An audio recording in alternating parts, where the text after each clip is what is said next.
Yes, your spirit is there. But as a man made of flesh and blood, which is mortal, but that the life that you have in you, that life is God himself.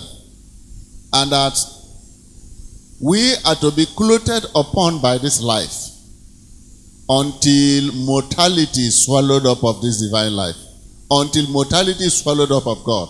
And it is you that will surrender yourself to God, for God to have complete dominion over you.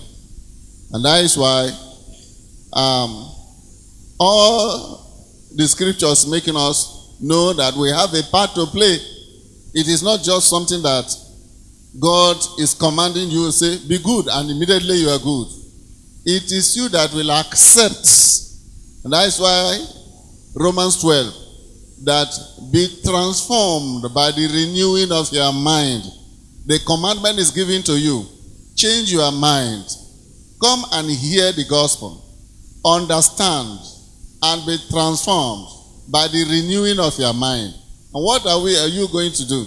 Agree to work to satisfy God's purpose. Surrender yourself to God and allow God use you for his purpose. That is the meaning of living sacrifice. That you present your bodies a living sacrifice to God, holy and acceptable to God, which is your reasonable service. So it is you that will now agree to hand over your body to God for God's purpose. And how do you do it? You do it by rejecting your former life that is going to lead you to the lake of fire. Now you can now accept God's own life. And what is this life? It is the love life of God. And that love life of God is the same as God himself. And so by accepting this one as your own life, you have made God to become the foundation of your life. And when God is in control, it transforms, the whole of your spirit is reawakened. And the Holy Spirit also will come in, because there is a spirit that will always walk with that life. And the moment you have it, the Holy Spirit of God also will come in, and you are described as a new creature. Ephesians 1, read from verse 3 down. God predestinated us before we were made to be a kind of a species that has to have complete dominion, control of the entire universe. Man was made as crown of creation to have dominion or authority over the universe. And this man that was given this position, it was not just him as an independent person. It was God that was to act through him. And so when God was acting through man, man was described as the image of God's love. And that is why Adam was made son of God. And because he was like that, both all creation, the lion, the wolves, all of them were subject to him. But the moment this love was destroyed, the moment the eternal life of God left him, Adam fell, he received another nature, and he finds himself in a battle he cannot fight. Even human beings cannot live together than to kill one another. The animal, the wolves, and all that. Look at the food chain. The lion, even man, from the beginning was not meant to kill the animals and eat. It was meant to rule them. All were meant to eat the green herbs and every fruit that was in the garden. But then today the story is different. But then, as people that are fallen, God still had in mind, and he had done a work. So he has done a work in which we are now being made a new creation. And that is why the place said that we are now his workmanship. We are his new workmanship, created in Christ Jesus unto good works. And how is this good work to come about?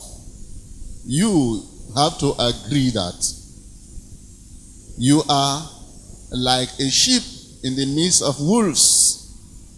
This is where the service comes from, where many people say, I cannot do it.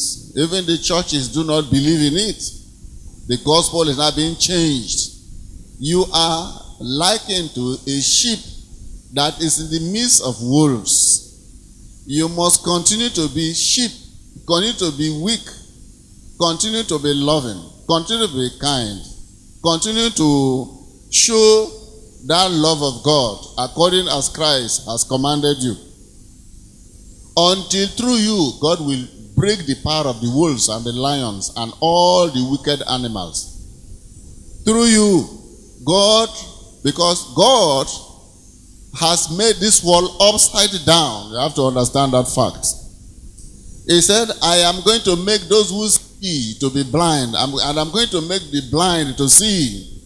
I am going to make the desert fruitful places, forest. But the forest should be barren land. I'm going to make dry valleys to be full of waters. I'm going to make the mountain come down, bring it very low. I am going to make the mighty man become low. The prey will be the predator.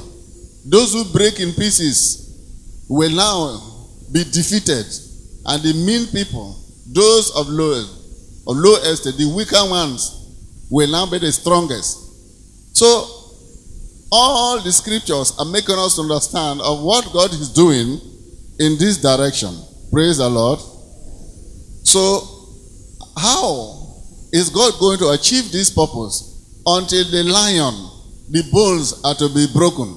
Until the wolves, the bones are to be broken. God needed some sheep to be in the midst of wolves, to be surrounded by wicked people, violent people, criminals, by people that have no fear of God. And at the end, God, through that weak one, will break their bones until the wolf and the lion, and the wolves and the sheep and all those who have no power can live together. And that if allow God to use you for this service, and allow God to achieve his purpose through you, you wear a crown. You are going to be a sheep in the midst of wicked people who rely on the power of the devil, magicians, occultists, false prophets, diviners.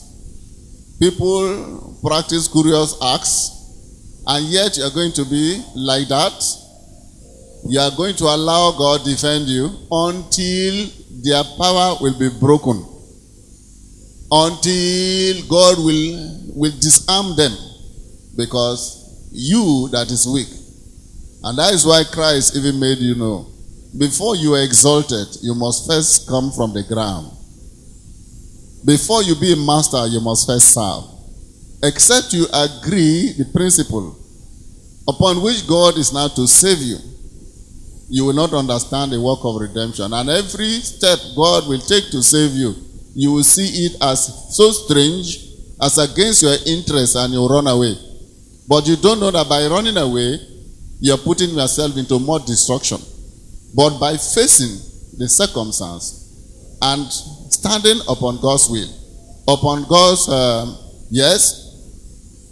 upon the word of God, and overcoming, that is when you come to realize that, oh, I didn't know before. But the more you go, the more your eyes are open.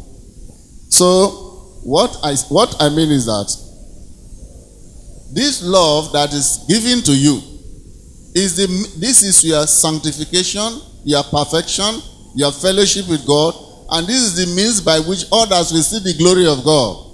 And by seeing, their bones will be broken. They will be confounded.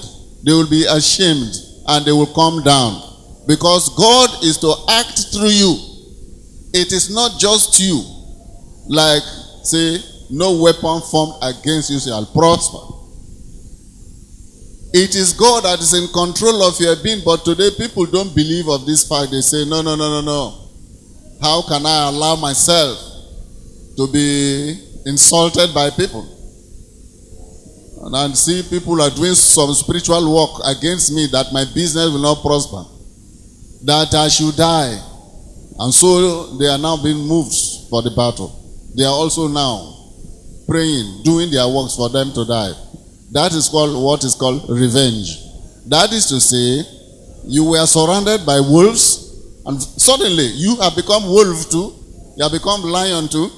and the purpose of God is destroyed. You make God unable to act because that is not the way he has made available for our redemption. So God is to use you. Look at the example they gave you in your lesson today. Look at Elisha and the Syrian army. Each time the Syrians plan to attack Israel, they will, all their strategies, where they will come from, before they will know. The people of Israel have heard, they have known. So before they will pass there, you see the armies of Israel are already there waiting. And they were in doubt of themselves whether there must be some saboteur among them that have been going to Israel to reveal the secrets. Because whatever plan they made, Israel will know. What's the magic? What is responsible for this? Until somebody told them, praise the Lord. Somebody told them that there is a prophet in Israel, that no matter the plan you make, no matter how secret you make the plan, the moment you plan, God of Israel will reveal the secret to that prophet. And the prophet will tell the people of Israel where the direction you are coming from, the type of ammunition, the number of people, everything. He knows them all. And so the plan was to capture Elisha. They sent some soldiers, large number of soldiers for this, just to capture Elisha. And unfortunately, when they came and met Elisha asked them, who do you want? Say, we are looking for one prophet, Elisha. And he told them, okay, follow me. Let me go and show you where he is. And they all became blind. See, the way God works, they all became blind. Elisha led them on to the very heart of the army of Israel, where they were all surrounded by the armies of Israel. And Elisha prayed and their eyes were open. And when they looked round, everywhere were the armies of Israel. And their heart break. At that point, they couldn't fight. So they were in the hands of their enemy that will now destroy them. Then the king told Elisha, now, these are the people that want to kill us, that have been troubling us. Now they are in our hands. So what is left now is for us to kill them now. And Elisha said, no. How can you kill? You have captured your enemy. How can you kill? What we are going to do, give them water to bath, give them food to eat, let them change their clothes and look nice, and give them whatever gift they want, they need, and send them back home. And they did it. They ate and drank. They took their bath. They were comforted, and they sent them home. And when they left, that was the end of the battle. Praise the living God.